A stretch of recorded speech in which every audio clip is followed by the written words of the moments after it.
Dear students and welcome you all to commerce Pandit. बच्चों class 11 semester 1 के आप लोगों के रिक्वेस्ट के ऊपर कॉस्टिंग एंड टैक्सेशन का सबसे ज्यादा जो इंपॉर्टेंट चैप्टर है उसका वीडियो हम लोग लेकर आ चुके हैं बच्चों, और वो चैप्टर है रेसिडेंशियल स्टेटस से रिलेटेड। राइट, ये इकलौता चैप्टर है जिससे 10 मार्क्स का क्वेश्चन आता है, यानी एक चैप्टर प्रिपेयर करो 10 मार्क्स पा जाओ। राइट, तो आज के इस वन शॉट के वीडियो में टोटल हम लोग ये चैप्टर कंप्लीट कर लेंगे बच्चों, और इसके साथ बहुत सारे एमसीक्यू का भी प्रैक्टिस कर लेंगे जिससे कि आपको पूरी तरह से कॉन्फिडेंस हो जाए और ये मार्क्स आपका बिल्कुल आपके हाथ में आए, बिल्कुल आपसे मिस ना हो। राइट बच्चों, आइए इसी को हम लोग शुरू करते हैं। राइट, हम लोग वन शॉट में टोटल कंप्लीट करने का प्रयास करेंगे, जितनी चीजें हैं उसको मैं समझाने का प्रयास करूंगा। आप पेन पेपर लेकर बैठो, सारे पॉइंट को नोट करते चलना बच्चों। हम लोग कोशिश करेंगे एक दिन में सारा का सारा चीज हम लोग समझ जाए और साथ साथ में बहुत सारा एमसीक्यू का प्रैक्टिस भी कर लें। ठीक है, आओ चलो हम लोग शुरू करते हैं बच्चों। सबसे पहले देखो हमको क्या समझना है। सबसे पहले हमको समझना है कि जो residential status, right, income tax के किस सेक्शन के तहत हम लोग रेसिडेंशियल स्टेटस किसी भी इंडिविजुअल का या किसी भी एसएससी का हम लोग डिटरमाइन करते हैं। तो देखो बेटा, याद रखना है सेक्शन नंबर 6, इनकम टैक्स का सेक्शन नंबर 6 हमको बताता है कि किसको रेसिडेंट कहा जाए, किसको नॉन रेसिडेंट कहा जाए, किसको रेसिडेंट एंड ऑर्डिनरली रेसिडेंट कहा जाए, किसको resident but not ordinary resident कहा जाए, किसको डीम्ड रेसिडेंट कहा जाए। ये बहुत सारी चीजें हैं जो आज हम लोग सीखने वाले हैं। लेकिन सबसे पहले बेटा आपको क्या याद रखना है, सेक्शन कौन सा है जो इन सारी चीजों को बताता है। सो सेक्शन नंबर है 6, इसको आपको याद रखना है। आगे चलो, नेक्स्ट क्या याद रखना, देखो छोटी छोटी बातें, क्योंकि आपके एमसीक्यू बेस्ड क्वेश्चंस आएंगे। राइट, आपको छोटी छोटी बातों का ज्यादा ध्यान रखना है। सबसे पहले किस बात का ध्यान रखना है कि जो भी टैक्स होता है ना बेटा, वो लगता है टोटल इनकम के ऊपर। किस चीज के ऊपर लगता है बताओ? टोटल इनकम के ऊपर लगता है। यानी देखो हम लोग, आप ये बेसिक चीजें तो जानते ही हो कि इनकम के कई सारे हेड होते हैं। उन सारे हेड से जो आपका इनकम होता है ना, सबको हम लोग क्लब टुगेदर कर देते हैं, जोड़ देते हैं, और जोड़ने के बाद जो इनकम आता है उसको हम लोग कहते हैं टोटल इनकम। और इसी टोटल इनकम के ऊपर क्या लगता है बाबू? उसी टोटल इनकम के ऊपर लगता है टैक्स। तो ये भी एक क्वेश्चन बन सकता है कि टैक्स आपका किस चीज के ऊपर लगता है। बहुत सारे ऑप्शन रहेंगे, उसमें टोटल इनकम एक होगा, उस पर आपको टिक करना। ठीक है, so tax is levied on total income of a person and the total income dependent. अच्छा, मेन इंपॉर्टेंट बात क्या है इस चैप्टर से रिलेटेड? देखो टैक्स तो लगता है टोटल इनकम के ऊपर, लेकिन टोटल इनकम किस बात पे डिपेंड करता है पता है? वो डिपेंड करता है उसके रेसिडेंशियल स्टेटस के ऊपर। यानी कि किसी कंट्री में के अंदर उसका रेसिडेंशियल स्टेटस क्या है, वो रेसिडेंट है, नॉन रेसिडेंट है, रेसिडेंट भी है तो कैसा रेसिडेंट है ना, इस बात के ऊपर डिपेंड करता है कि उसका टोटल इनकम कितना होगा। तो ये समझो, ये पॉइंट बड़ा इंपॉर्टेंट है ना, क्योंकि रेसिडेंशियल स्टेटस के ऊपर उसका टोटल इनकम डिपेंड करेगा, और उसी टोटल इनकम के ऊपर गवर्नमेंट को टैक्स लगाना है। तो टैक्स लगाने के लिए सबसे पहले क्या उसको जानना पड़ेगा? उसका रेसिडेंशियल स्टेटस ही जानना पड़ेगा। राइट, वही आज हम लोग पढ़ने वाले हैं, समझने वाले हैं। याद रखना बच्चों, बिफोर टैक्सिंग एनी पर्सन, किसी भी पर्सन के ऊपर टैक्स लगाने से पहले उसका जो रेसिडेंशियल स्टेटस है, राइट, इनकम टैक्स एक्ट के हिसाब से वो सबसे पहले डिसाइड किया जाता है फॉर द प्रीवियस ईयर। क्योंकि हम लोग का जो टैक्स लगता है, राइट, असेसमेंट ईयर में जो टैक्स लगता है वो किसका लगता है बताओ? प्रीवियस ईयर का ही तो लगता है। और प्रीवियस ईयर का कॉन्सेप्ट क्या होता है, असेसमेंट ईयर क्या होता है, प्रीवियस ईयर, ये तो पिछले चैप्टर्स में आप लोग पढ़ ही लिए होंगे, आपको पता होगा। राइट, तो यहां तक हमको क्या समझ में आया कि रेसिडेंशियल स्टेटस के ऊपर डिपेंड करता है टोटल इनकम, और टोटल इनकम के ऊपर डिपेंड करता है टैक्स। इसीलिए सबसे पहले हमको क्या जानना समझना पड़ेगा बेटा, किसी भी इंडिविजुअल का क्या होता है रेसिडेंशियल स्टेटस। ठीक है, अब आओ देखो हम लोग क्यों इंडिविजुअल की बात कर रहे हैं। हालांकि टैक्स तो सबके ऊपर लगता है, टैक्स तो कंपनी के ऊपर भी लगता है, कोई एक एसोसिएशन ऑफ पीपल है उसके ऊपर भी लगता है। लेकिन देखो हमारे सिलेबस में ना सिर्फ इंडिविजुअल के विषय में कहा है पढ़ने को लिए, इसीलिए हम लोग सिर्फ और सिर्फ फोकस करने वाले इंडिविजुअल। राइट बेटा, आइए हम लोग बात करते हैं कि रेसिडेंशियल स्टेटस ऑफ जो इंडिविजुअल होता है वो कितने तरह का हो सकता है। तो इनकम टैक्स के हिसाब से किसी भी आदमी का, किसी भी इंडिविजुअल का जो रेसिडेंशियल स्टेटस है वो 4 कैटेगरी में उसको क्लासिफाई किया जा सकता है। Right, according to section number 6 of income tax act, किसी भी इंडिविजुअल का जो रेसिडेंशियल स्टेटस होता है बाबू, वो कितने तरह से क्लासिफाई किया जा सकता है? 4 कैटेगरी में क्लासिफाई किया जा सकता है। कौन कौन सी कैटेगरी है? सबसे पहला होता है वो रेसिडेंट्स एंड ऑर्डिनरली रेसिडेंट। देखो ऐसे समझो, सबसे पहले ना कोई भी इंडिविजुअल है, देखो ऐसे समझ लो, तुमको ज्यादा अच्छे से समझ में आ जाएगा। इंडिविजुअल कोई है ना बाबू, इंडिविजुअल को सबसे पहले हम लोग देखते हैं ना कि वो रेसिडेंट है कि नहीं है। और अगर रेसिडेंट नहीं है तो उसको हम लोग क्या बोलेंगे, उसको नॉन रेसिडेंट बोलेंगे। या तो रेसिडेंट होगा या तो वो नॉन रेसिडेंट होगा।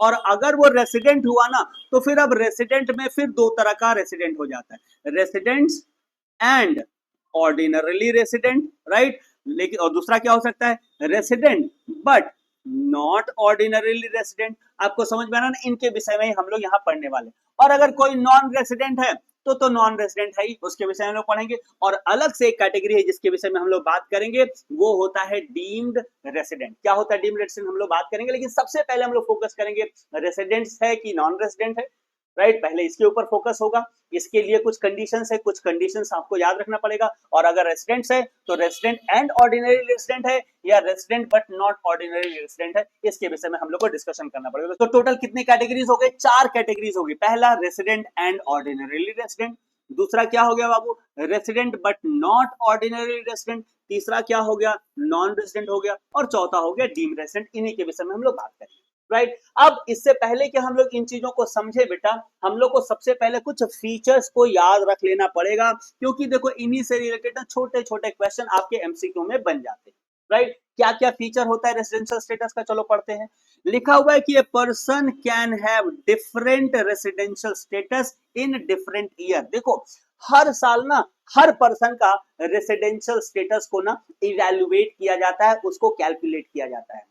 यानी हर साल एक आदमी का रेसिडेंशियल स्टेटस क्या हो सकता है, बदल सकता है, चेंज हो सकता है। और याद रखना रेसिडेंशियल जो स्टेटस है ना उसका ताल्लुक सिटीजनशिप से नहीं है, हालांकि ये पॉइंट लिखा भी होगा, उसका वो डिपेंड सिटीजनशिप के ऊपर नहीं करता। आपकी नागरिकता और आप कितना दिन एक इंडिया में रह रहे, कंट्री में रह रहे, ये दोनों अलग अलग चीज है। सो सिटीजनशिप के ऊपर ये डिपेंड नहीं करता है। अब कोई ऐसा आदमी है जो कुछ दिन इंडिया में रहता है, कुछ दिन बाहर रहता है, फिर आ जाता है इंडिया में, फिर बाहर चले जाता है, तो हर साल ये पहले चेक किया जाता है कि उसका रेसिडेंशियल स्टेटस क्या है। तो पॉइंट क्या याद रखना है कि डिफरेंट रेसिडेंशियल स्टेटस हो सकता है डिफरेंट ईयर में, अलग अलग साल में हो सकता है। इस साल रेसिडेंट है, अगले साल नॉन रेसिडेंट हो गया, उसके बाद वाले साल रेसिडेंट एंड ऑर्डिनरी रेसिडेंट है, उसके बाद वाले साल resident but not ordinary resident. तो ऐसा संभव हो सकता है। पहली बात तो ये याद रखनी है रेसिडेंशियल स्टेटस के फीचर्स से रिगार्डिंग।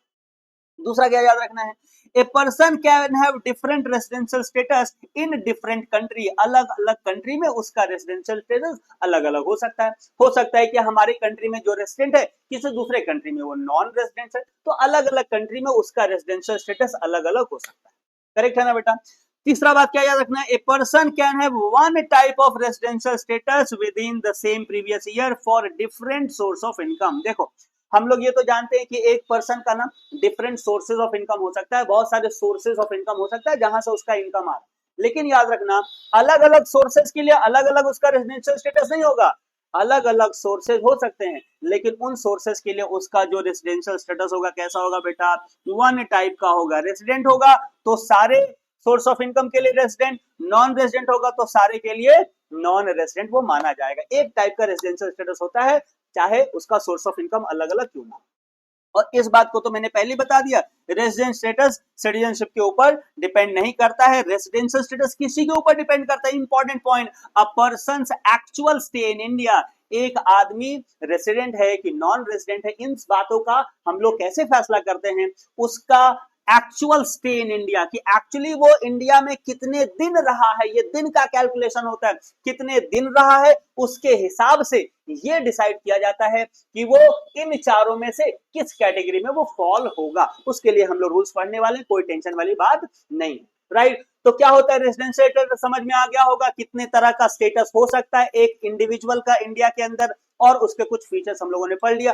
अब चलो अब मेन चीज का हम लोग पढ़ाई करते हैं। यहां से एक दो क्वेश्चन आ सकता है बच्चों जो अभी तक पढ़े, लेकिन ज्यादा क्वेश्चन अब आने वाला है जिन चीजों को अब हम लोग पढ़ने वाले हैं, क्योंकि यहां से हम लोग पढ़ने वाले रूल्स, वे सारे रूल्स जिसके ऊपर डिपेंड करता है कि किसी भी पर्सन को हम क्या कहें, रेसिडेंट्स कहें या नॉन रेसिडेंट्स कहें, रेसिडेंट्स भी कहें तो ऑर्डिनरली रेसिडेंट्स कहें कि नॉट ऑर्डिनरी रेसिडेंट्स कहें, तो इन सारी चीजों का डिसीजन यहां से होता है। अब क्या याद रखना, यहाँ पे हम लोग पढ़ने वाले rules to determine residential status of an individual. एक इंडिविजुअल का रेजिडेंशियल स्टेटस क्या है इसको हम लोग डिटरमाइन करेंगे। सर कैसे डिटरमाइन होता है, दो रूल्स बनाए गए। इन दो रूल्स के आधार पर ये टोटल जो 4 कैटेगरी था ना वो डिटरमाइन हो जाता बेटा।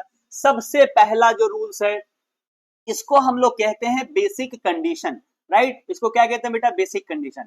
ये पूरा चैप्टर तो आ जाता है सेक्शन नंबर 1 के अंदर, लेकिन बेसिक कंडीशन आ जाता है सेक्शन 1 के सबसेक्शन 1 के अंदर।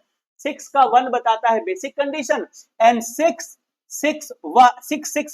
ये बताता है हम लोगों का एडिशनल कंडीशन। यही दो चीजों के ऊपर ये पूरा का पूरा जो 4 कैटेगरी था उस पर डिटरमाइन होता है कि कोई रेसिडेंट्स है कि नॉन रेसिडेंट्स है। रेसिडेंट है तो ऑर्डिनरी रेसिडेंट्स है या नॉन ऑर्डिनरी रेसिडेंट्स है, इसको हम लोग डिटरमाइन इन्हीं दोनों के ऊपर करते हैं। इन दोनों को बहुत अच्छे से आपको समझ लेना पड़ेगा, सीख लेना पड़ेगा, और आज के क्लास में हम लोग बहुत अच्छे से तो करने वाले। ठीक है बेटा, चलो एक एक करके हम लोग शुरू करते हैं। सबसे पहले बात करते हैं कि सर ये बेसिक कंडीशन क्या है। ऐसे इसका कंडीशन का ये सेक्शन याद रखना, बेसिक कंडीशन कहां लिखा हुआ है? सेक्शन 6 ऑफ सबसेक्शन 1, राइट, ये यहाँ पे लिखा गया। और बेसिक कंडीशन क्या कहता है, चलो पढ़ते हैं। कहता है कि an individual is said to be resident. देखो ध्यान से समझो, ये जो बेसिक कंडीशन है ना, ये दो चीजों का फैसला कर देता है। दो चीजों का फैसला कर देता है। क्या चीज? कि कोई भी आदमी रेसिडेंट है या नॉन रेसिडेंट है, इसका फैसला यहां से हो जाता है। हालांकि इसका फैसला नहीं होता है कि वो ऑर्डिनरीली रेसिडेंट है कि नॉन ऑर्डिनरीली रेसिडेंट है, उसके लिए हमको जाना पड़ता है एडिशनल कंडीशन, राइट। तो इस बेसिक कंडीशन से ये पता चल जाएगा कि वो रेसिडेंट है कि नॉन रेसिडेंट। अब क्या कह रहा, आओ पढ़ते हैं। कह रहा है कि an individual is said to be residents of India in any previous year if he or she fulfills at least one of the following two basic conditions। नीचे दो बेसिक कंडीशंस लिखे गए हैं बाबू, दोनों में से कोई एक कंडीशन भी कोई फुलफिल अगर कर देता, दो में से कोई एक भी फुलफिल कर देता है तो उसको क्या माना जाएगा? उसको रेसिडेंट माना जाएगा। लेकिन दोनों में से कोई भी फुलफिल नहीं कर पाया, एक भी फुलफिल नहीं कर पाया, तो उसको हम लोग क्या कह देंगे? कि वो नॉन रेसिडेंट्स है इंडिया के अंदर, राइट। ये बात आपको याद रखनी है, दोनों में से कोई एक फुलफिल हमको करना पड़ेगा। तो पहला कंडीशन क्या है? पहला कह रहा है कि ही और she is India for a period of 182 days और मोर। उस पर्सन को रेसिडेंट्स कहलाने के लिए कितने दिन इंडिया में रहना पड़ेगा? 182 डेज और मोर इन एग्रीगेट, मतलब टोटल में, during the previous year under section 6(1) का ए। अब देखो 6(1) तो हम लोग पढ़ ही रहे, अब इसका ये सब सेक्शन क्या आ गया? ए आ गया। ये छोटी छोटी चीजें याद रखनी पड़ेंगी।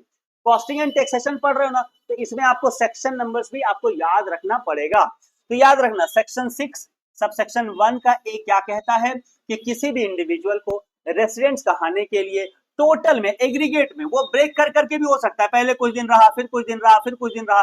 हम लोग देखेंगे प्रीवियस ईयर के अंदर टोटल में क्या 182 दिन या उससे ज्यादा रहा। अगर रहा ना तो इसको तो चेक करने की भी जरूरत नहीं है, वो क्या बन जाएगा? वो रेसिडेंट बन जाएगा। दोनों में से कोई एक कंडीशन भी फुलफिल हो जाएगा ना तो वो रेसिडेंट बन जाएगा। तो पहले हम लोग देखेंगे कि क्या 182 दिन रहा है कि नहीं रहा है। अगर रहा है तो रेसिडेंट्स हो गया, सेकंड वाला चेक भी करने की जरूरत नहीं होती। लेकिन अगर हमने देखा कि 182 दिन तो नहीं रहा, तब हम लोग देखेंगे कि क्या कम से कम 60 दिन रहा है, 60 दिन या उससे ज्यादा रहा है क्या टोटल में।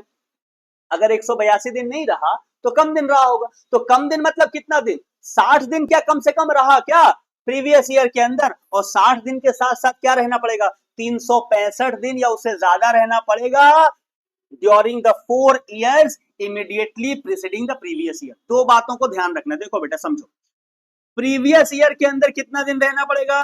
60 डेज और मोर, 60 डेज या उससे ज्यादा रहना पड़ेगा। और प्रीवियस ईयर के पहले के 4 साल, राइट, ये मान लो प्रीवियस ईयर है, प्रीवियस ईयर के पहले के जो 4 साल है, मतलब इसके पहले के जो प्रीवियस ईयर 4 है ना, 4 प्रीवियस ईयर इसके पहले के हैं, इसमें 4 साल में कितना दिन रहना पड़ेगा? 365 डेज प्लस 365 दिन से ज्यादा रहना पड़ेगा। ये कब कंडीशन चेक करेंगे? जब देखेंगे कि भाई वो तो 182 दिन नहीं रहा। जब नहीं रहा प्रीवियस ईयर में 182 दिन, तो हम लोग देखेंगे कि क्या प्रीवियस ईयर में कम से कम 60 दिन रहा क्या। और 60 दिन के साथ सिर्फ 60 दिन रहने से नहीं होगा, उसके पहले के 4 साल में क्या 365 दिन रहा। अगर ये कंडीशन फुलफिल कर देता है तो वो क्या बन जाएगा? रेसिडेंट। अब छोटा सा एक क्वेश्चन पूछूं आपसे, मान लो कि कोई एक पर्सन है ना, वो इंडिया में 50 दिन मात्र रहा पिछले साल 50 दिन रहा, लेकिन उसके पहले ना वो सालों से रह रहा था, वो पिछले 20 साल से लगातार रहता है, लेकिन पिछले साल प्रीवियस ईयर में ना सिर्फ 50 दिन रहा। क्या वो रेजिडेंट होगा कि नॉन रेजिडेंट होगा?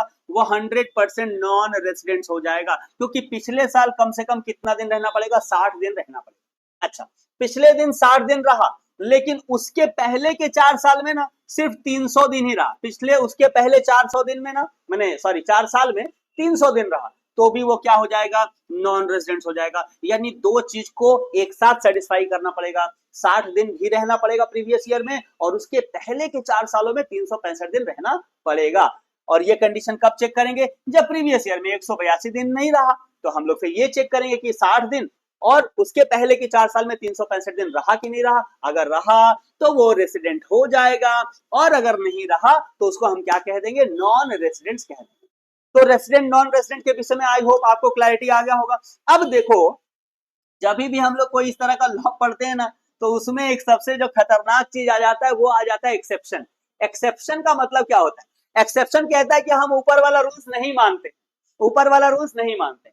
तो कुछ ऐसा सिचुएशन है, ज्यादा घबराना नहीं है, सिर्फ दो ऐसा सिचुएशन है जो कहता है कि भाई हम ये ऊपर वाला रूल्स नहीं मानते हैं। वो क्या दो एक्सेप्शंस है? आओ हम लोग उसको पढ़ लेते हैं। और याद रखना, एक्सेप्शंस है तो इससे रिलेटेड क्वेश्चंस बहुत ज्यादा आते हैं, राइट? एक्सेप्शन क्या है? सबसे पहला एक्सेप्शन कहता है कि the time period of 60 days, यहाँ पर 60 डेज वाला पीरियड था ना सेकेंड वाले कंडीशन के अंदर, तो 60 दिन वाला जो पीरियड है ना, जो बेसिक कंडीशन में रेफर्ड है, राइट, कंडीशन बी अबव, यहाँ पे जो बी में हम लोग लिखे हैं, has been extended to 182 days. ये जो 60 दिन वाला कंडीशन है ना, इसको बढ़ाकर 182 दिन कर दिया गया है कुछ लोगों के लिए।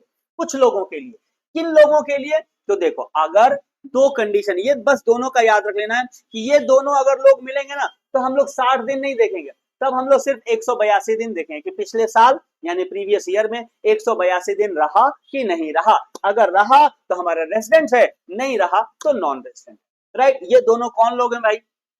कह रहा है कि N Indian citizen who leaves India during the previous year for the purpose of employment. बहुत ध्यान से प्यार से समझना, अगर कोई इंडियन सिटीजन है, क्या होना पड़ेगा उसको? इंडिया का सिटीजन होना पड़ेगा, पहली बात। दूसरी बात, वो अगर छोड़कर जा रहा है इंडिया प्रीवियस ईयर में for the purpose of employment, याद रखना, नौकरी के उद्देश्य से, घूमने के लिए नहीं, किसी और कारण से नहीं, नौकरी करने के लिए अगर वो जा रहा है, इंडिया को छोड़ के जा रहा है, इंडियन सिटीजन है और इंडिया को छोड़कर जा रहा है नौकरी करने के लिए आउटसाइड इंडिया, और an Indian citizen who leaves India during the previous year as a member of the crew of the Indian ship. दो चीज बताया यहाँ पे, एक बताया कि कोई एक इंडियन सिटीजन है, वो बाहर जा रहा है, नौकरी पा गया है भाई, और नौकरी करने के लिए बाहर जा रहा है, तो हम लोग ये नहीं देखेंगे कि 60 दिन रहा कि नहीं, फिर तो हम लोग देखेंगे कि 182 दिन रहा कि नहीं रहा। 160 दिन की जगह हम लोग क्या चेक करेंगे? 182 दिन। अगर 182 दिन रहा तब इसको रेसिडेंट्स मानेंगे, नहीं तो नॉन रेसिडेंट्स मान लेंगे। साथ ही साथ अगर कोई क्रू मेंबर है, क्रू मेंबर तो समझते हो ना, जो मतलब टीम का, दल का हिस्सा होते हैं, तो अगर कोई इंडियन शिप है, याद रखना इंडियन शिप होना पड़ेगा, फॉरेन शिप से नहीं चलेगा, कोई इंडियन शिप है और वो बाहर जा रहा है और उसी के क्रू मेंबर के तरह वो भी क्या कर रहा है? बाहर जा रहा है, तो उस केस में भी ये 60 दिन वाला टाइम क्या हो जाएगा बेटा? 182 दिन का टाइम हो जाएगा। ये किन के लिए है? जो इंडियन सिटीजन है और इंडिया से बाहर जा रहे हैं। कौन कौन लोग? दो लोग। पहले लोग कौन? जो नौकरी करने के लिए जा रहे हैं, एम्प्लॉयमेंट मिल गया, वो नौकरी करने जा रहे हैं, तो 60 दिन नहीं देखेंगे, फिर 182 दिन देखेंगे। और अगर कोई क्रू मेंबर है इंडियन शिप का, कहां के शिप का? इंडियन शिप का, तो उसके लिए भी ये 60 दिन वाला पीरियड कितने दिन का हो जाता बेटा? 182 दिन का हो जाता। करेक्ट है। ये तो इंडियन सिटीजन जो इंडिया से जा रहे हैं। दूसरा कंडीशन कह रहा है इंडियन सिटीजन और पर्सन ऑफ इंडियन ओरिजिन। यहां दो अलग अलग बातें हो गई। इंडियन सिटीजन अलग बात है और पर्सन ऑफ इंडियन ओरिजिन अलग बात है। पर्सन ऑफ इंडियन ओरिजिन कौन होता है वो मैं अभी तुमको बता दूंगा। इंडियन सिटीजन तो आप जानते ही हो, राइट। आगे देखो, तो कह रहे कि पर्सन माने इंडियन सिटीजन होना चाहिए या पर्सन ऑफ इंडियन ओरिजिन होना चाहिए who come on a visit. ये जान ही रहे हैं, ये लोग आ रहे हैं, या तो इंडियन सिटीजन आ रहा है या तो पर्सन ऑफ इंडियन ओरिजिन आ रहा है इंडिया विजिट करने के लिए प्रीवियस ईयर में, तो उसके लिए भी ना विजिट करने, कोई घूमने के लिए अगर आ जाए ना, तो 60 दिन पे ही हम लोग उसको रेसिडेंट्स नहीं मान लेंगे। देखो रेसिडेंट्स मान लेने से क्या होता है पता है? उसको फिर पता चले कि टैक्स इंडिया में भी देना पड़ता है। तो आदमी जो कुछ समय के लिए घूमने के लिए आ रहा है, अगर उसको आप रेसिडेंट्स बना दोगे तो पता चलेगा वो इंडिया आना ही नहीं चाहेगा, तो वो एक नेगेटिव बात हो जाएगी। इसीलिए सरकार कहती है कि भाई हम तुम्हारे लिए 60 दिन पे रेसिडेंट्स नहीं मानेंगे, तुम जब 182 दिन या उससे ज्यादा रहोगे ना, तब हम तुमको रेसिडेंट्स मानेंगे। तो दो बातों को ध्यान रखना है। इंडियन सिटीजन अगर इंडिया छोड़कर जा रहे हैं, कौन कौन लोग, या तो नौकरी के लिए या तो इंडियन शिप बाहर जा रहा है उसके साथ, तो उनके लिए छूट मिल गया 182 दिन का। 60 दिन की जगह क्या है बेटा, 182 दिन। और कोई इंडियन सिटीजन या person of Indian origin India में आ रहा है तो उसको भी हम लोग 60 दिन की जगह 182 दिन चेक करते हैं, तब उसको कहते हैं कि तुम रेसिडेंट्स हो। करेक्ट है कि नहीं? अच्छा, यहां पे अभी इसका मन नहीं भरा इनकम टैक्स का, इसमें और एक क्लॉज लगा दिया। ये क्लॉज भी बहुत इंटरेस्टिंग है, देखो ध्यान से पढ़ लो। कह रहा however such person having total income other than foreign income exceeding ₹15 lakh. अगर ये जिन दो लोगों की बात हो रही है, इन दो लोगों की जिनकी बात हो रही है, जिनके लिए 60 दिन वाला क्राइटेरिया 182 दिन हुआ था ना, लेकिन इन दो लोगों में से, या टोटल 3 बोल रहा, एक जो आदमी बाहर नौकरी करने जा रहा है क्रूज के शिप में, शिप के इंडियन शिप के क्रू मेंबर के तौर पे जो बाहर जा रहा है, और तीसरा जो घूमने के लिए इंडिया में आ रहा है, इन तीनों के लिए अगर उनका इनकम फॉरेन इनकम को छोड़कर इंडिया का इनकम 15 लाख से ज्यादा हो जा रहा है, इंडिया का इनकम कितना हो रहा है, 15 लाख से ज्यादा, तो गवर्नमेंट कहती है कि भैया आप तुमको ये 60 दिन वाला जो चक्कर है ना, ये हम लोग 182 दिन नहीं दे सकते, क्योंकि तुम तो यहाँ से 15 लाख रुपया कमा रहे हो, तो 182 की जगह उसको घटा के कितना दिन कर दिया, 120 कर दिया। तो ये समझो तो एक्सेप्शन का एक्सेप्शन, ये क्या है, एक्सेप्शन का एक्सेप्शन। एक्सेप्शन क्या कहता था कि इन दो क्राइटेरिया के लोगों को 60 दिन की जगह कितने दिन का छूट मिल जाएगा बाबू, 182 दिन का। लेकिन अगर उनका इंडिया का इनकम 15 लाख या उससे ज्यादा अगर हो गया, तो अब 182 दिन नहीं देखेंगे हम लोग, क्या देखेंगे,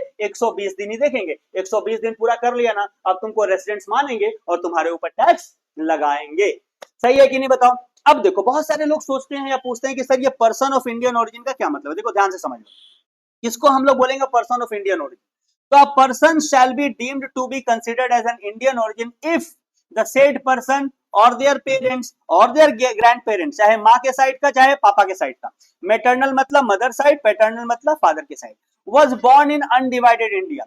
या तो आपका जन्म होना पड़ेगा अनडिवाइडेड इंडिया। अनडिवाइडेड इंडिया का मतलब 15 अगस्त 1947, राइट, 15 अगस्त 1947 के पहले या तो आपका जन्म हो इंडिया में, या तो आपके पेरेंट्स का, माँ बाप में से किसी एक का जन्म हो इंडिया में, या तो आपके ग्रैंड पेरेंट्स का, माँ के साइड से या फादर के साइड से किसी का जन्म हुआ हो अनडिवाइडेड इंडिया में, तो आपको क्या माना जाता है बेटा, पर्सन ऑफ इंडियन ओरिजिन माना जाता है। समझ में आ गया कि नहीं? तो बस इतनी बात को याद रखना है। तो देखो, रेसिडेंट्स है कि नॉन रेसिडेंट्स है, इसके लिए तो हम लोगों ने बेसिक कंडीशन को देख लिया भाई। बेसिक कंडीशन दो में से कोई एक भी फुलफिल कर दे, क्या बोला, दो में से कोई एक भी फुलफिल कर दे तो वो रेसिडेंट्स बन जाता है। अब मानो कोई रेसिडेंट्स बन गया, तो अब रेसिडेंट्स में भी दो कैटेगरी, एक ऑर्डिनरीली रेसिडेंट्स और दूसरा क्या होता है, नॉट ऑर्डिनरीली रेसिडेंट। अब भाई ये कैसे जज होगा कि कौन ऑर्डिनरीली रेसिडेंट है और कौन नॉट ऑर्डिनरीली रेसिडेंट है, ये कैसे पता चलेगा? तो इसके लिए हम लोग को देखना पड़ता है additional condition under section 6(6)(a), ठीक है। और ये सेक्शन क्या कहता है पहले पढ़ लेते हैं, फिर हम लोग रूल्स पढ़ लेंगे, ठीक है बाबू। तो ये कहता है कि if an individual satisfy any one of the basic condition पढ़े थे ना, उनमें से दो में से कोई एक अगर सेटिस्फाई कर दिया प्रीवियस ईयर में under section 6(1) and also satisfies both the additional condition, दोनों कंडीशन को सेटिस्फाई करना पड़ेगा। एडिशनल कंडीशन जो लिखा हुआ है ना बेटा, दोनों अगर सेटिस्फाई कर दिया, एडिशनल कंडीशन मेंशन है 6(6)(a) जो अभी यहाँ पे मेंशन कर रहे हैं, then he will be treated as resident and ordinarily resident। क्या मतलब हुआ सर? मतलब हुआ उसका ये कि जो बेसिक कंडीशन था उसमें से एनी वन, बेसिक कंडीशन में से एनी वन फुलफिल करना पड़ेगा, और जो एडिशनल कंडीशन है, एडिशनल कंडीशन में बोथ को फुलफिल करना पड़ेगा, दोनों को फुलफिल करना पड़ेगा। यहाँ दो कंडीशन है, दोनों को फुलफिल करना पड़ेगा, तब जाके वो क्या कहलाएगा, रेसिडेंट्स एंड ऑर्डिनरीली रेसिडेंट। और इसी के साथ यहाँ पर क्या लिखा हुआ है बाबू कि बेसिक कंडीशन में तो एक फुलफिल कर दिया तो रेसिडेंट तो बन गया, लेकिन एडिशनल कंडीशन में दोनों फुलफिल नहीं कर पाया, हो सकता है एक फुलफिल किया या हो सकता है दोनों ही नहीं फुलफिल कर पाया, तो वो क्या कहलाएगा, वो कहलाएगा residents but not ordinarily resident. यानी जो एडिशनल कंडीशन है उसका दोनों अगर फुलफिल करेगा, दोनों फुलफिल करेगा, तभी रेसिडेंट्स एंड ऑर्डिनरीली रेसिडेंट्स कहलाएगा। लेकिन अगर बेसिक कंडीशन तो फुलफिल कर दिया है दो में से, लेकिन एडिशनल कंडीशन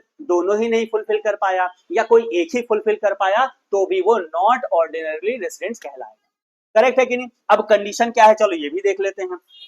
कंडीशन क्या है कि any individual has been resident in India for at least 2 out of 10 previous years preceding the relevant previous year, यानी प्रीवियस ईयर से पहले के जो 10 साल है ना, प्रीवियस ईयर के पहले के जो 10 साल है उसमें कम से कम 2 साल उसको इंडिया में रहना पड़ेगा। ये पहला कंडीशन है, right.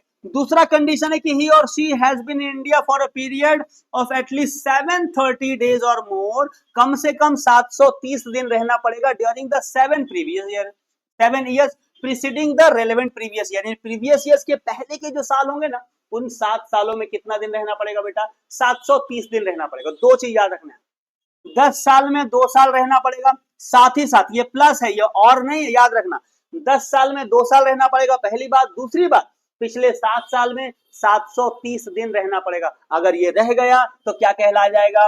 Residents and ordinary resident. लेकिन ये दोनों में से कोई एक फुलफिल किया या दोनों ही नहीं किया ना, तो वो क्या कहलाएगा? Resident but not ordinarily resident, अगर वो पहला वाला बेसिक कंडीशन फुलफिल करके आया है तो। ठीक है, आई होप आपको बिल्कुल समझ में आ गया होगा, कोई टेंशन वाली बात नहीं है। अब कुछ इंपॉर्टेंट बातों को यहाँ पढ़ लेते हैं, फिर हम लोग चलेंगे एमसीक्यू क्वेश्चंस को सॉल्व करने के लिए। क्या क्या बात है बाबू? क्योंकि इनके ऊपर बहुत सारे एमसीक्यू क्वेश्चन बन जाते हैं छोटे छोटे। यहाँ क्या छोटा छोटा बात बता रहे, कह रहे कि the assessee need not stay in India at a stretch. देखो ये जो हम लोग 182 दिन वाला क्राइटेरिया पढ़े ना बेसिक कंडीशन में, अब ये 182 दिन ऐसा नहीं कि उसको एक लगातार 182 दिन रहना, ऐसा नहीं है। हो सकता है कि पहले 70 दिन रहा फिर चला गया, फिर आया 70 दिन रहा फिर चला गया, फिर आया 70 दिन रहा फिर चला गया, तो ये तो हो गया 210 दिन हो गया, 182 दिन से ज्यादा हो गया, तो वो रेजिडेंट्स बन गया। तो याद रखना एट ए स्ट्रेच रहना जरूरी नहीं है। The period of presence during the previous year in India by individuals to be counted in aggregate. हम लोग टोटल में एग्रीगेट में काउंट करते हैं, तो कुछ दिन आया गया कुछ दिन आया गया, हम लोग टोटल में देखेंगे कि टोटल में कितना दिन रहा। ठीक है ना बाबू? तो पहली बात तो ये याद रखनी। दूसरी बात क्या याद रखनी है? The place of stay might differ from one city to another city. Law ये भी कहता है कि ऐसा जरूरी नहीं है कि उसको एक ही जगह पे आना पड़ेगा। कभी वो दिल्ली में आया, कभी मुंबई में आया, कभी कोलकाता में चला गया, कभी अपने गांव चला गया, तो ये टोटल दिन से हमको मतलब है और टोटल स्टे से मतलब है। हमको सिटी से कोई मतलब नहीं कि किस सिटी में रहा, किस विलेज में रहा, कहां रहा, उसे कोई मतलब नहीं। इंडिया में आ गया, इंडिया में चाहे कहीं भी गया, हम उसका दिन देखेंगे और हम देखेंगे कि भाई 182 दिन या जो भी हमारा क्राइटेरिया अभी हम लोग पढ़े वो फुलफिल कर रहा है कि नहीं कर रहा, उसके आधार पे हम उसका रेजिडेंशियल स्टेटस को डिसाइड करेंगे। The period of stay at different places in India during the previous year will be counted. Correct है ना? तो प्लेस से अपने को मतलब नहीं है, हमको मतलब है बस इंडिया में आपको आना चाहिए, रहना चाहिए, और हमको एक स्ट्रेच भी नहीं चाहिए, टोटल में हम लोग कैलकुलेट करेंगे। तीसरी बात क्या कह रहा है? In recording the assessee stay in India of the requisite duration both the days of entry and departure out of India should be considered। याद रखना है कि जिस दिन वो इंडिया में लैंड किया और जिस दिन इंडिया से फ्लाई किया, ये दोनों दिन भी कंसिडर किया जाता है उसका स्टे इन इंडिया को लेकर, राइट। अब यहाँ पे बहुत सारे लोग कह सकते हैं कि भाई ऐसा भी तो हो सकता है कि हम सुबह सुबह चले गए और एकदम रात को आए, तो उस केस में अगर आपको एग्जैक्ट टाइम पता है, एग्जैक्ट टाइम पता है कितने टाइम का आपका फ्लाइट था जाने वाला, कितने टाइम का आने वाला, तब उस केस में देखा जाता है कि उस दिन में आप 24 घंटा रहे कि नहीं रहे, राइट। 24 घंटा अगर रहे तो 24 घंटा को मिला के एक दिन माना जाता है। अगर आप बोलते हो कि हमको तो याद ही नहीं है कि भाई कितने बजे हम गए थे, कितने बजे आए थे, अगर आपको याद नहीं है ना, गवर्नमेंट बोलती है कि बेसिक टेंशन लेने का जरूरत नहीं है भाई, जिस दिन तुम गए थे उसको भी हम स्टे मानेंगे, जिस दिन तुम आए थे उसको भी स्टे मानेंगे, उस दिन हम लोग कैलकुलेशन में अपना जोड़ देंगे। ठीक है बाबू? तो ये इंपॉर्टेंट पॉइंट्स है जो आपको याद रख लेना है। बस इतना अगर आपने याद रख लिया ना, अब you are ready to solve the MCQ question. अब आप एमसीक्यू क्वेश्चन बिंदास आप सॉल्व कर सकते हैं। इसको सॉल्व करने के बाद आपको कॉन्फिडेंस भी आएगा, आपका कॉन्सेप्ट भी और ज्यादा क्लियर हो जाएगा। आओ चलो हम लोग इसको सॉल्व करते हैं। क्या कहता है? चलो हम लोग देखते हैं, ध्यान से प्यार से कर लेना है बेटा।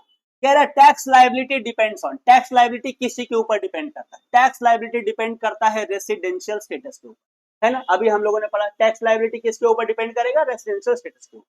दूसरा कह रहा provision for residential status lays down in. किस सेक्शन में रेसिडेंशियल स्टेटस से रिलेटेड प्रोविजन दिया गया? Section number 6। ये तो हम याद कर लेना, ये सारा सेक्शन नंबर 6 में बताएगा। Tax levied on dash income. किस इनकम के ऊपर टैक्स लगता है बाबू? टोटल इनकम के ऊपर। ये देखो, ये टोटल इनकम के ऊपर टैक्स लगता है, टोटल इनकम के ऊपर हमारा टैक्स लगता है। ठीक है ना? चलो आगे हम लोग चलते हैं। फिर क्या कह रहा है 4 नंबर?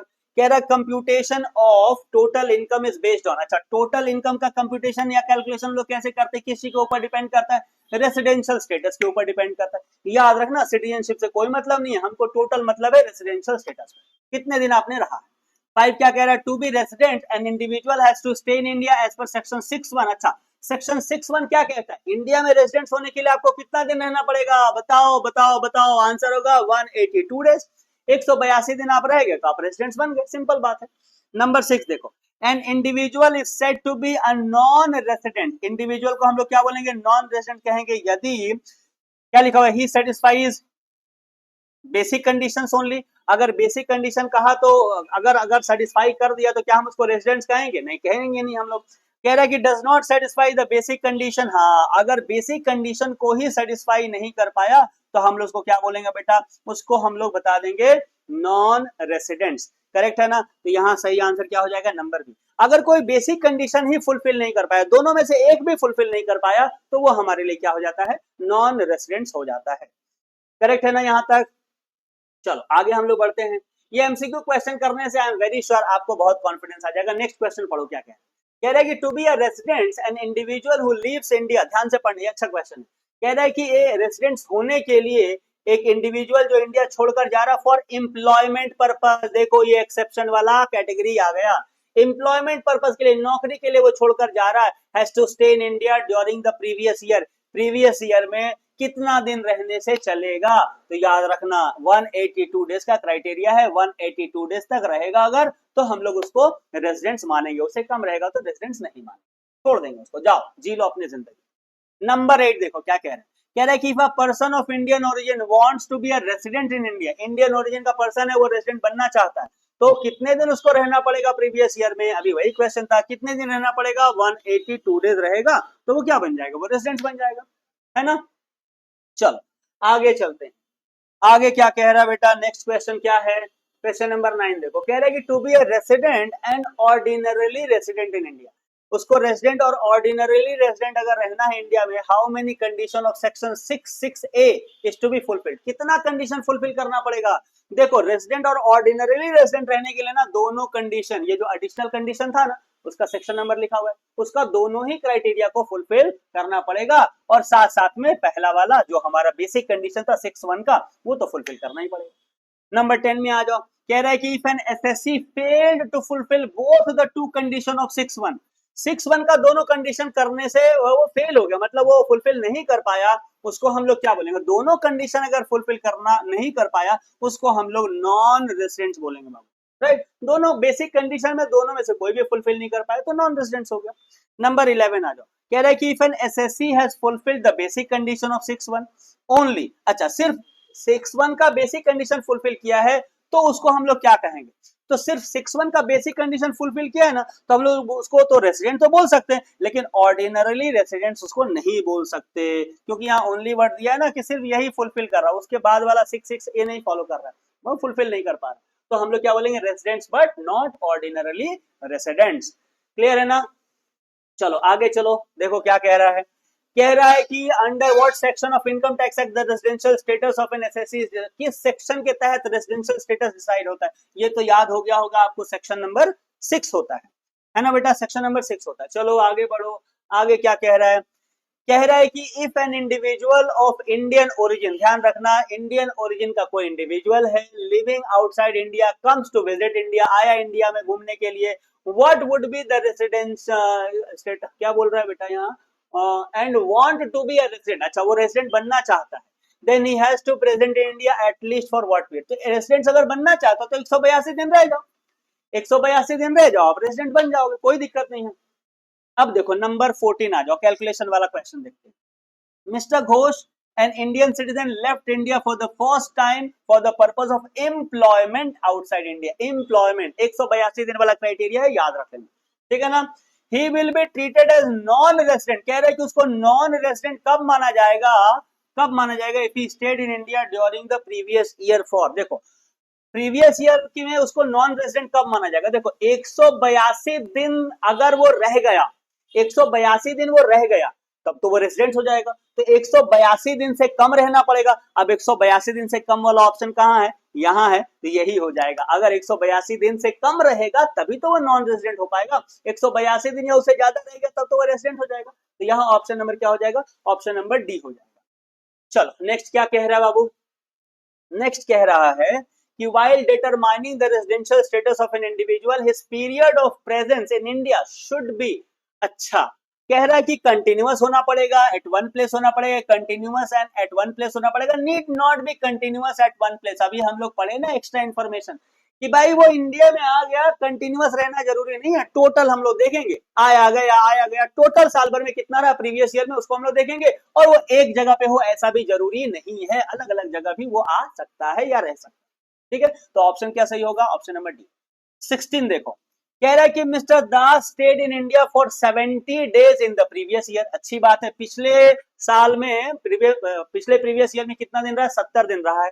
ठीक है, and also state for more than 365 days in the previous 4 years. ठीक है, प्रीवियस 4 ईयर में वो कितना दिन रहा, 365 दिन भी रहा है, तो इसका मतलब रेसिडेंट तो ये हो गया, सेकंड वाला क्राइटेरिया फुलफिल कर दिया है ना, बेसिक कंडीशन का सेकंड वाला फुलफिल कर दिया। आगे लिखा हुआ है कि ही stayed in India for 600 days in the preceding 7 previous year, right, लेकिन पिछले 7 सालों में सिर्फ 600 दिन रहा है। यहाँ रूल्स क्या था, 730 डेज का रूल्स था ना बेटा, 730 डेज का रूल्स फॉलो करता तो जाके हम लोग इसको ऑर्डिनरीली रेसिडेंट मानते, वो तो पूरा हुआ नहीं, तो इसको हम रेसिडेंट तो मानेंगे बट नॉट ऑर्डिनरीली रेसिडेंट। ये रेसिडेंट तो बन गया क्योंकि 60 दिन रह गया, कम से कम 60 दिन चाहिए, और 4 साल में 365 दिन, तो वो वाला क्राइटेरिया तो फुलफिल्ड है, राइट, उसमें से 2 में से एक चाहिए था तो दूसरा वाला फुलफिल कर दिया तो रेसिडेंट बन गया। लेकिन ऑर्डिनरीली रेसिडेंट्स बनने के लिए जो क्राइटेरिया था ना, दोनों फुलफिल करना, तो दोनों में से कोई भी फुलफिल यहाँ नहीं दिख रहा है।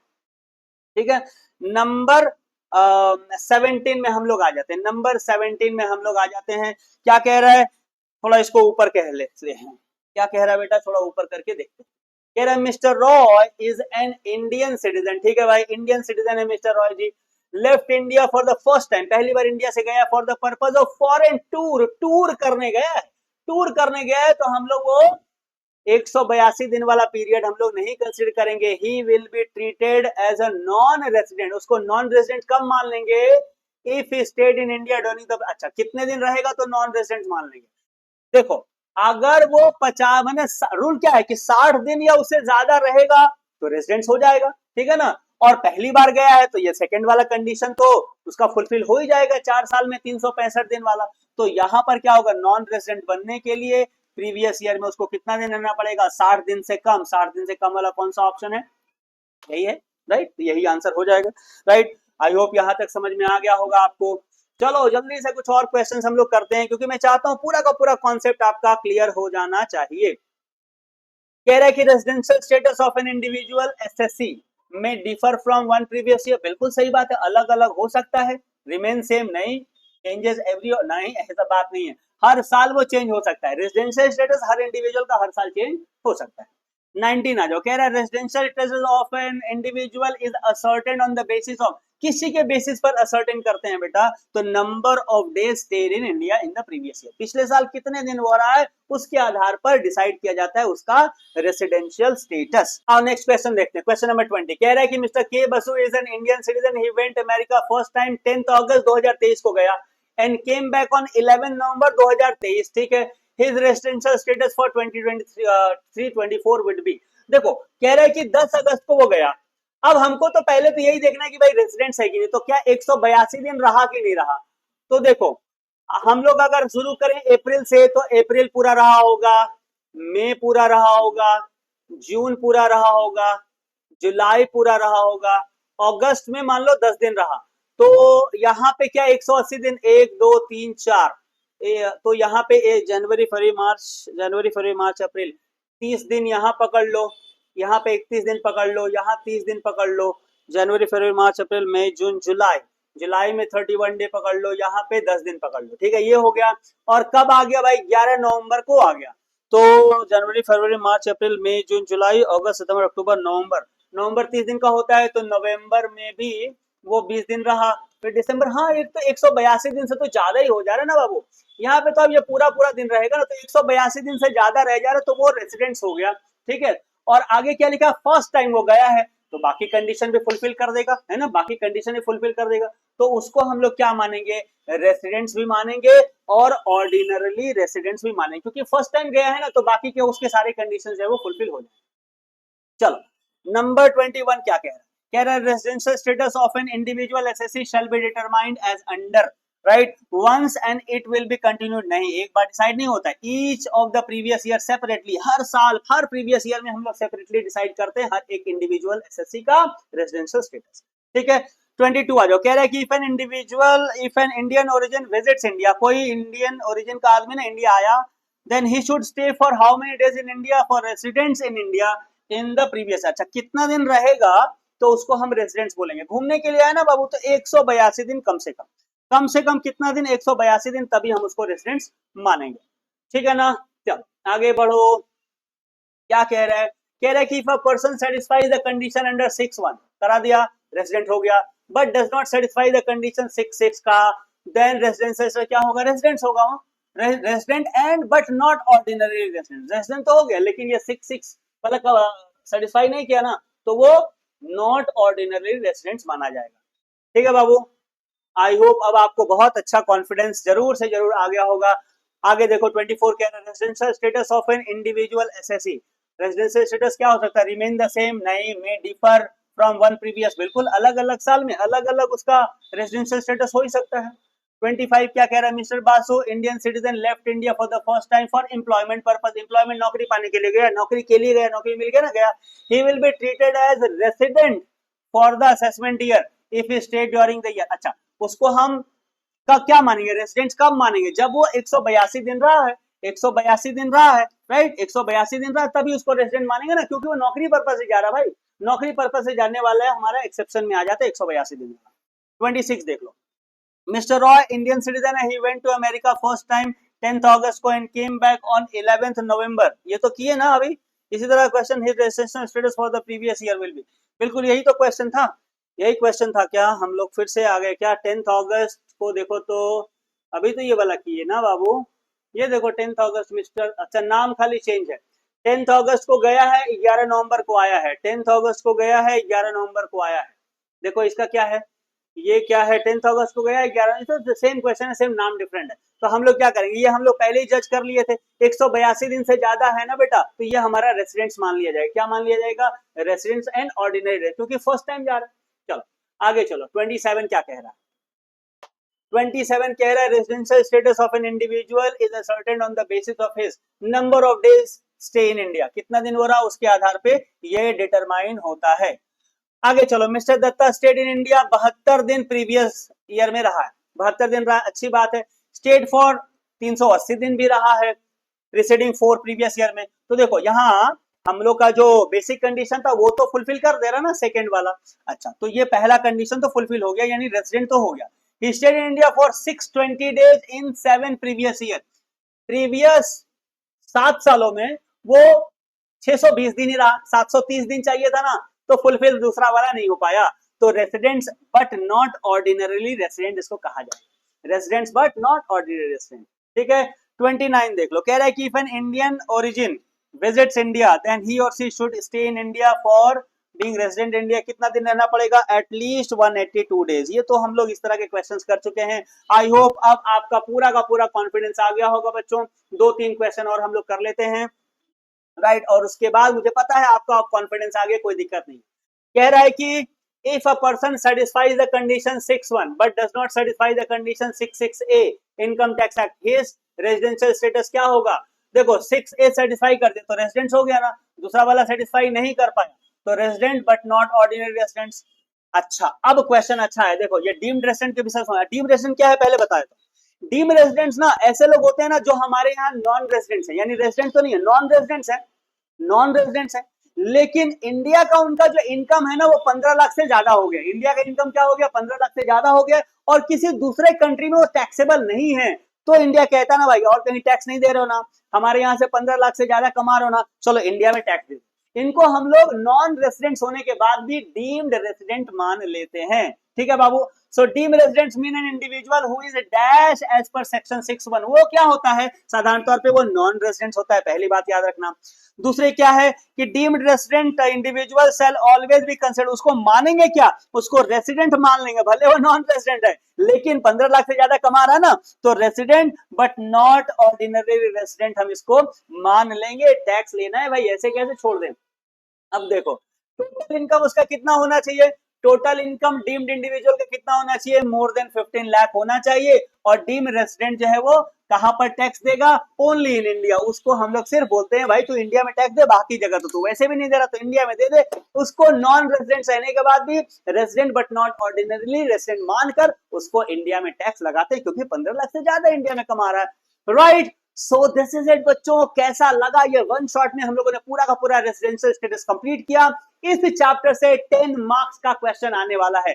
कितना ज्यादा आपको अच्छा लगा जरूर कमेंट करके बताना, लाइक करना, अपने सारे के सारे फ्रेंड के साथ जरूर शेयर कर देना बच्चों। Thank you so very much आज का वीडियो देखने के लिए। अगला वीडियो किस टॉपिक के ऊपर चाहिए जरूर बताना, मैं कोशिश करूंगा ऐसे वीडियोस और आपके लिए लाने के लिए, right. Thank you so very much, wish you all the very best. जय हिंद।